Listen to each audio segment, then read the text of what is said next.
Eu sempre tive uma fissura por mistérios. Quando assisto um filme ou leio um livro repleto de mistério, a vontade que dá é ficar com os olhos vidrados até o final, maratonando tudo, sabe? O suspense parece que tem uma capacidade de prender minha atenção. Por outro lado, o suspense que nunca acaba é muito frustrante. Eu não sei vocês, mas não é horrível chegar ao final de uma história sem entender o sentido dela? Com você também é assim? O mistério atrai a sua atenção? Você percebe que a parte realmente importante ainda vai ser revelada? E quanto ao suspense não resolvido? O que você acha disso? Para alguns, o mistério não revelado pode gerar uma busca interminável por respostas. Tem gente que até hoje tenta descobrir o final de Caverna do Dragão.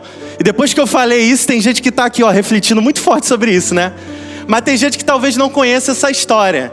Então, e quando você foi ao cinema ver o final de Vingadores Guerra Infinita? Esperar o outro filme, o Vingadores Ultimato, deve ter sido triste demais. Agora reflita comigo. Se um mistério num livro, num filme ou numa série pode mexer tanto com a nossa cabeça, imagina só chegar ao fim da nossa própria história de vida sem receber a resposta ao grande mistério que dá sentido a toda a história. Pois é, você já deve ter percebido. Todo esse papo de mistério tem a ver com a nossa vida.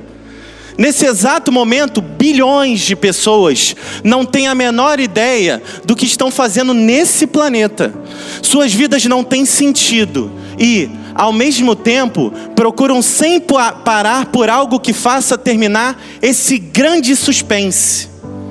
E sabe o que é? Qual o sentido da minha história?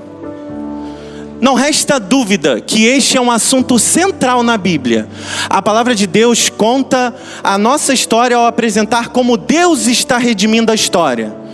Em outras palavras, a Bíblia é um grande drama, cujo Deus é protagonista, os vilões derrotados são o mundo, a carne e o diabo, e no meio dessa batalha cósmica estamos nós.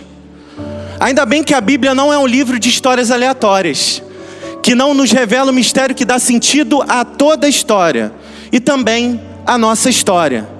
E por falar de mistério, um texto no Novo Testamento tem essa temática como ponto central. Colossenses capítulo 1, a partir do versículo 24, até o capítulo 2, versículo 5.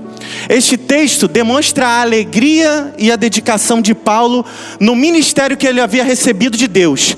Para ele, era um prazer se sacrificar pelo corpo de Cristo, a igreja. Paulo sabia da importância do seu trabalho pela igreja. Seu trabalho era revelar o grande mistério da nossa história. Nessa passagem, o termo mistério, veja, aparece 3 vezes. A pregação de Paulo girava em torno de como Jesus desvenda o mistério que dá sentido à nossa história. Hoje, somos convidados a descobrir como isso acontece. Então, vamos juntos?